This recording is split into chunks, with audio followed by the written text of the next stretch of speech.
Entre 1864 y 1870, Paraguay y los tres países aliados, Argentina, Brasil y Uruguay, protagonizaron el mayor conflicto bélico de la historia sudamericana, la Guerra de la Triple Alianza o Guerra del Paraguay, que tuvo una duración de casi 6 años.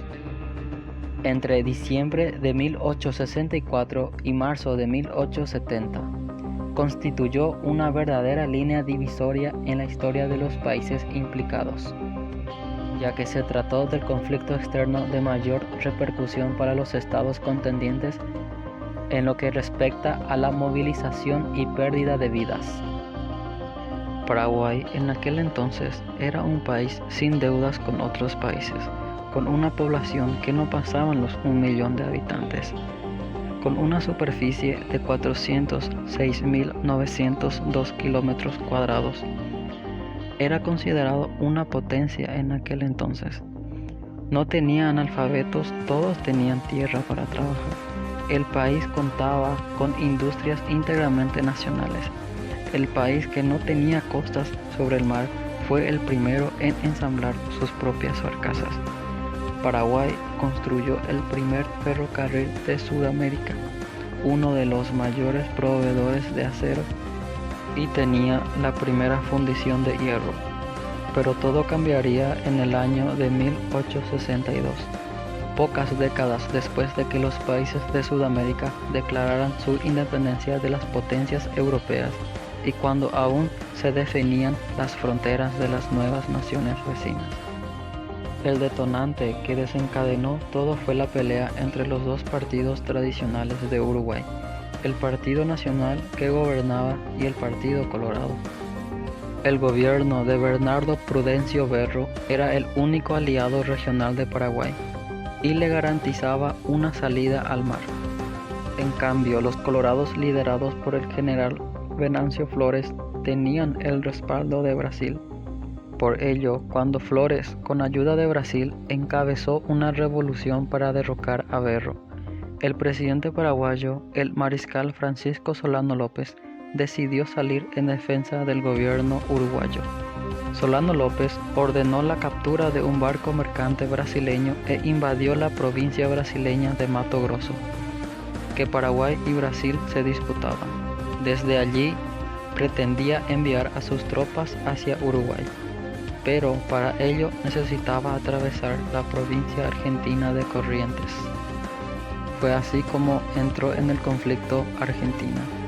El presidente argentino Bartolomé Mitre era aliado de los colorados uruguayos al igual que Brasil. Por ello se negó al pedido de Solano López de atravesar Corrientes.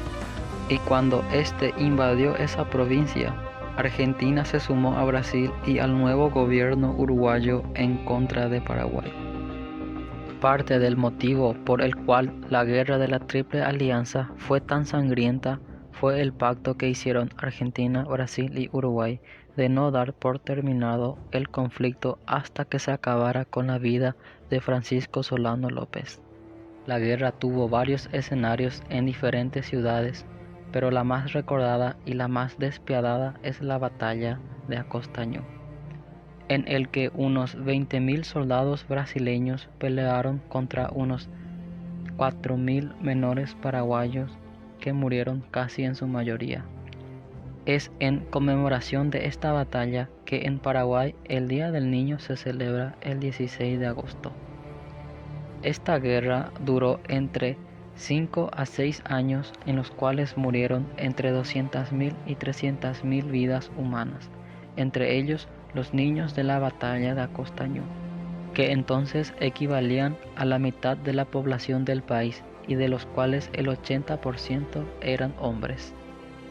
Por otra parte, Brasil tuvo 100.000 bajas y Argentina 30.000 bajas, y Uruguay 10.000 bajas entre militares y civiles. Paraguay no tuvo apoyo de otros países durante la guerra. Después de la culminación de la guerra, el país quien ofreció ayuda fue el país de Colombia, ayudando con provisiones y con una frase todo aquel paraguayo que pise Colombia es colombiano y tendrá los mismos derechos que un colombiano. Tras la guerra, Paraguay perdió 150.000 kilómetros cuadrados y más del 25% del territorio que Paraguay consideraba como propio. Brasil se quedó con el territorio que reclamaba en Mato Grosso y Argentina logró anexar las actuales provincias de Formosa y Misiones. Además, Brasil ocupó Paraguay por 6 años y exigió una indemnización de guerra. Luego de 5 años de grandes penurias, el Paraguay tuvo consecuencias devastadoras en cuanto a lo demográfico, político, social y económico. La resistencia heroica tuvo un costo muy elevado para el país. En cuanto a lo económico, el país estaba en ruinas, pues habían desaparecido las riquezas privadas y del Estado. Los templos y casas particulares fueron saqueados, cargándose con lo rapiñado los barcos brasileños y argentinos ubicados en el puerto de Asunción. En lo político, se promulgó una nueva constitución que sirvió de base para volver a crear una nación. Se formaron y fundaron los dos partidos políticos principales, el Colorado y el Liberal. Se fundaron instituciones culturales, educativas y económicas. Cuentan los reportes de la época que cuando terminó la Guerra Grande, como le dicen los paraguayos, había en ese país 4 mujeres por cada varón, y en algunas regiones incluso 20 mujeres por cada hombre. Un desastre demográfico que, según muchos historiadores, retrasó gravemente el desarrollo de ese país. La muerte del presidente Francisco Solano López ocurrió el 1 de marzo de 1870, dando así por terminada la Guerra de la Triple Alianza. Argentina, Brasil y Uruguay comunicaban que la guerra era contra el presidente paraguayo y no contra la población. 6 años más tarde, en 1876, se firma el Tratado de Paz que pone fin a la Guerra de la Triple Alianza entre Paraguay y sus enemigos aliados Uruguay, Argentina y Brasil. Un tratado de límites, paz, comercio y navegación. Ese país reconoce la soberanía paraguaya sobre el territorio chaqueño, desde el Río Verde hasta Bahía Negra. La guerra condenó a décadas y décadas de postración económica al Paraguay.